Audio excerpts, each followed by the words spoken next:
Hello, नमस्कार. मी सोनाली. सर्वांचं मनापासून स्वागत आहे. सर्वांना श्री स्वामी समर्थ. सगळ्या जणी कशा आहात? कालच्या व्हिडिओला दिलेल्या प्रेमासाठी, केलेल्या कमेंटसाठी, लाईकसाठी खूप मनापासून हृदयातून तुमचे आभारी आहे. सुरुवातीला काही फोटो मी टाकले ना, ते नवीन मोबाईल जो घेतलेला होता त्याची क्लिअरिटी दाखवत आहे. एकदम बारीक टू बारीक, एकदम असा बारीक पॉईंट जरी असेल ना, तरी ते व्यवस्थित कॅप्चर करतं.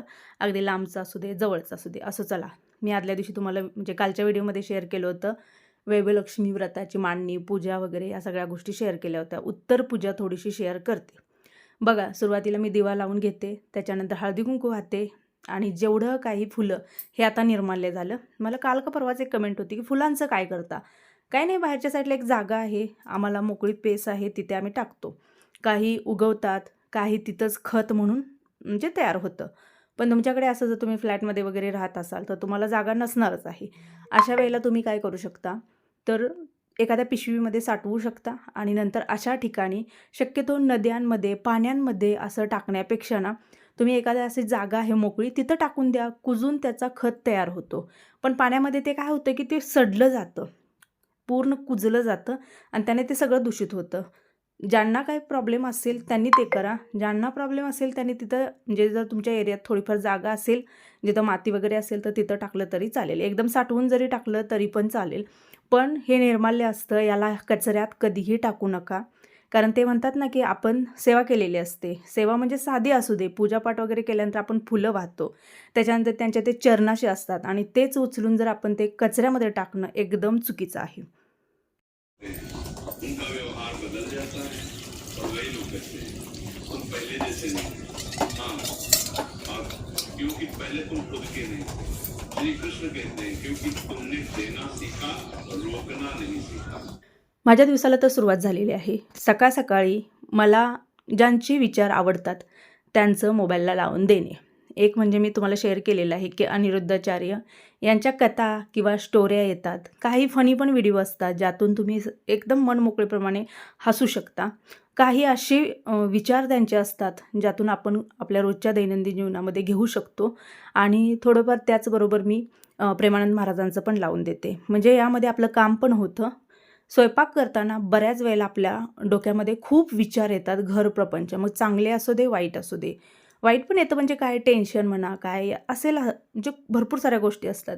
पण ज्यावेळेला तुम्ही असं काहीतरी पॉझिटिव्ह लावता आणि तुम्ही स्वयंपाक करता, तर विचार तुमचे जे आहेत ना, पॉझिटिव्ह राहतात. आणि असं म्हटलं जातं की स्वयंपाक करणाऱ्या व्यक्तीचे जर विचार चांगले असतील किंवा त्याच्या मनामध्ये त्यावेळेला चांगल्या गोष्टी येत असतील, चांगल्या फिलिंग असतील, तर तेच जेवणामध्ये उतरलं जातं. म्हणजे आपण जे अन्न खातो त्यालासुद्धा खूप महत्त्व असतं. त्यामुळे तुम्ही स्वयंपाक बनवताना तरी इतर वेळी राहू दे, ह्या गोष्टी आवर्जून करा. मी म्हणलं काय आंघोळीच्या आधी मी काय खात नाही, पाणी सुद्धा पित नाही काय.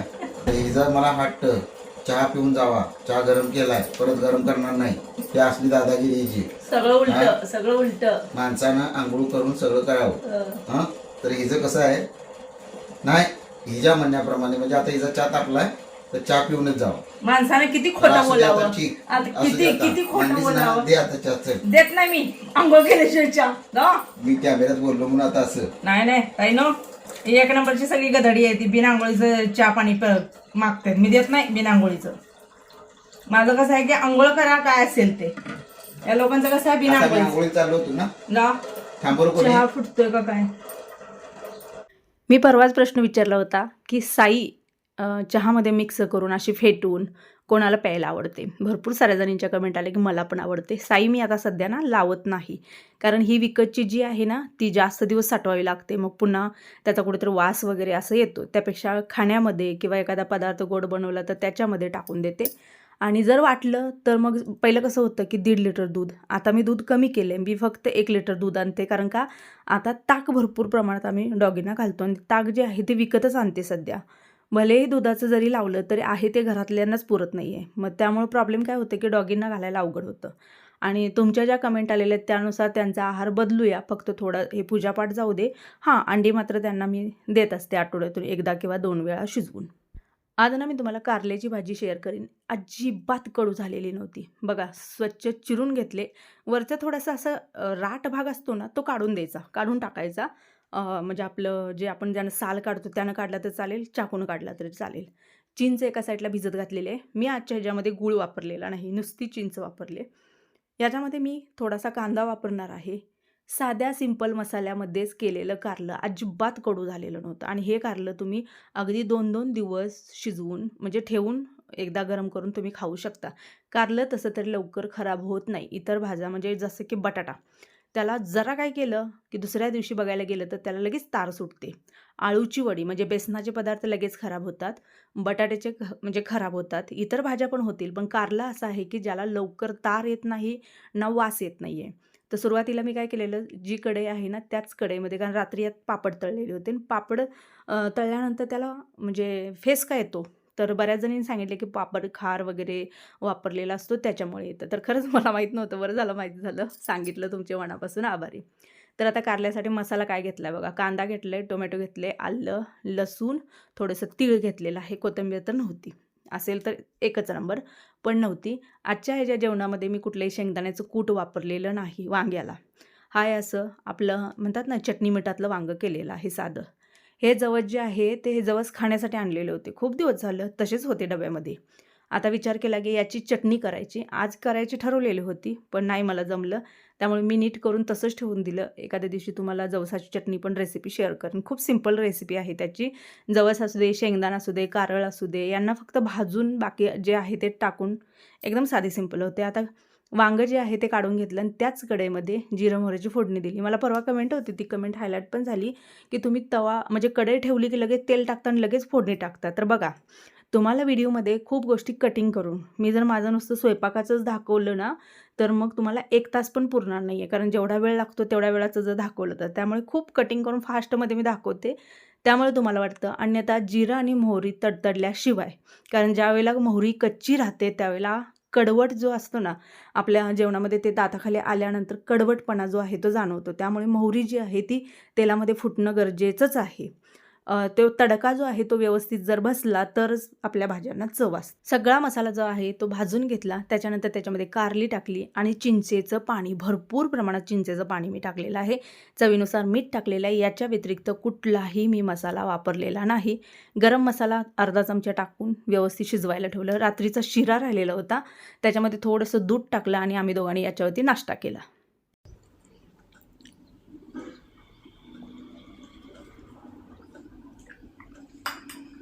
शिरा मात्र छान झालं.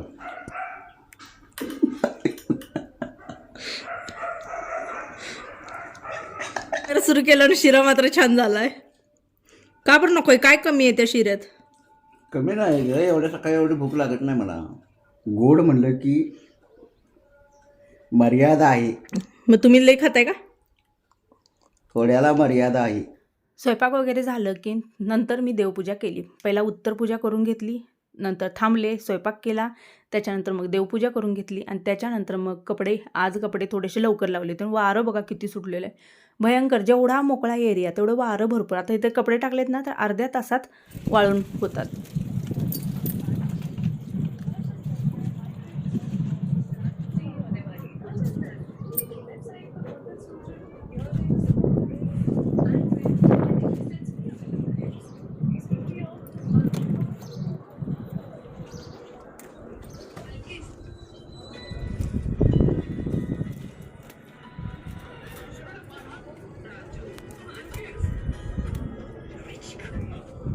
भीतर से खाली कर देता, लेकिन जब तुम मौन चुनते हो तब तुम अपनी शक्ति बचाते हो, शक्तिशाली होते हो।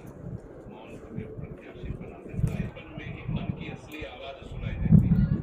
भीड़ में तो सब बोलते हैं, लेकिन मौन में ही आत्मा मार्ग दिखाती है, जो साथ नहीं चलता। कुछ लोग बस शोर होते हैं। वरनं जी येता येता फुलं जी होती ना ती आणली, देवाला वाहिली आणि त्याच्यानंतर चला आपल्या कामाला सुरुवात झाली. तर बघा, आता तुम्ही जसं व्हिडिओ रोज माझे डेली बघताय, कपड्यांचा राडा, सगळ्या गोष्टींचा राडा असतो, तरीही मला घरातली म्हणतात, मग पोरं असू दे किंवा तुमचे दादा असू दे किंवा आई असू दे, सागर असू दे, की हिला कामाचा रोग आहे किंवा ही कामं जास्त काढते. हिच्यामध्येच कंडा आहे की हिला कामं काढायची सवय आहे. म्हणजे असं वेगवेगळे जण बोलतात. तर मला कधी-कधी असा विचार येतो मनात, की जर आहे तसं जर पडू दिलं, तर काय अवस्था होईल घराची? मी अनिरुद्धाचार्यांचं असंच बघत होते आणि सेम माझ्यासारखी एक केस तिथं आलेली होती आणि ती सांगत होती की बाबा असं असं आहे, मला घरात असे म्हणतात, जे मला म्हणतात तेच तिला म्हणत होते. त्यांनी स्पष्ट सल्ला दिला की जेवढा काही कचरा आहे, जे तुम्हाला म्हणतात की रोगी आहे किंवा तू म्हणजे साफसफाई भरपूर करते, पागल आहे, तर ना जो काही कचरा असेल ना तो उचलायचा आणि जे म्हणतं त्याच्या रूममध्ये नेऊन टाकायचा. माझ्या पण मनात कधी कधी येतं तसं, सगळी ही घाण उचलावी आणि जे मला म्हणतात ना काम काढते किंवा हिला रोग आहे त्यांच्या रूममध्ये नेऊन टाकावं. पण तिथं माझा संबंध येतो, त्यामुळे मी ते करू शकत नाही. सांगणं फक्त एवढंच आहे की आता तुम्हाला मी थोडीशी वरची अवस्था दाखवेन. बघा, अभ्यास केला जिथल्या तिथं. त्यांचं आहे सध्या लोडमध्ये, परीक्षा तोंडावर आली आहे, करतात. पण हे मला तर करावंच लागतं आणि मग जर सांगायला गेलं, बोलायला गेलं तर मला म्हणतात की कुठे घाण आहे? तूच कामं काढते किंवा तू ती गोष्ट सारखी-सारखी करू नको. आता बऱ्याच जणांचं म्हणणं आहे, जसं आईचं असू दे किंवा तुमच्या दादाचं असू दे, की वर रोज-रोज काही साफसफाई करायची गरज नाही. मी आता जर कचरा काढला, तुम्ही बघचाल ना डोक्याला हात लावचाल. यांच्या अभ्यासाचा वगैरे इथंच कचरा असतो आणि सगळ्यात राग मला येतो तुमच्या दादाचा. कारण एवढं सगळं घरात असला पसारा दिसतो, सगळं दिसतं, तरी पण ते मला म्हणतात की बाबा तू कामं काढते. ह्या गोष्टीला कोण-कोण वैतागलेलं आहे. मी तर वैतागलेले आहे आणि मग मग मला कधी-कधी असं वाटतं ना, की खरंच तसं केलेलं बरं. पण आपल्याला ती सवय नसते ना. आता मी पूर्णपणे बेडरूम आणि हॉल 2च खोल्या झाडलेत. त्यात माझ्या झाडूचं पण ही अवस्था आहे सध्या. कारण झाडूचा पण वापर जास्त होतो. हा जर झाडू बघायला गेलं तर एकदम चुकीचा लागलेला आहे. भलेही ब्रँड आहे हा. मी सांगणार नाही कुठला ब्रँड आहे. मी पहिला वापरत होते. पण पूर्वी व्यवस्थित येत होते. आता ना याचं पुढचं निघून जातंय आणि दांडकं हातात राहतंय. त्यापेक्षा साधे 100-150ला मिळणारे जे झाडू आहेत सगळ्यात बेस्ट आहेत.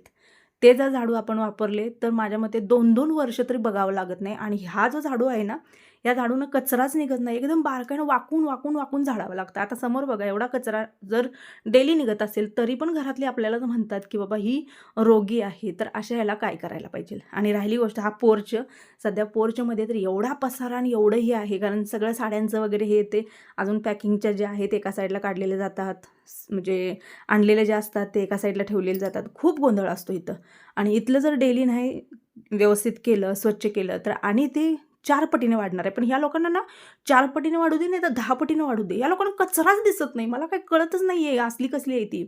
म्हणजे मी खूप वेळा विचार करते, की अगदी असा कचरा दिसला तरी कोण म्हणत नाही, इथं कचरा झालाय झाडू मारा किंवा मार. अजिबात सांगत नाही. कुठं कचरा आहे, कुठं घाण आहे.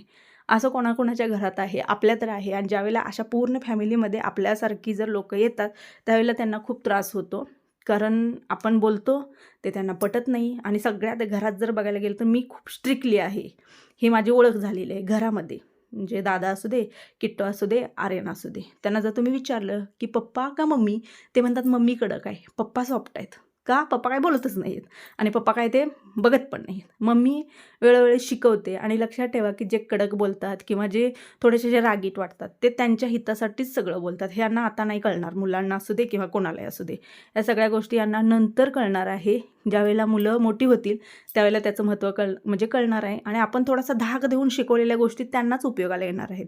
त्यामुळे मी तो विचार करत नाही कोणाला वाईट वाटतं न वाटतं. असो, चला मी या व्हिडिओ इथंच एंड करते. आवडलं तर लाईक करा. श्री स्वामी समर्थ.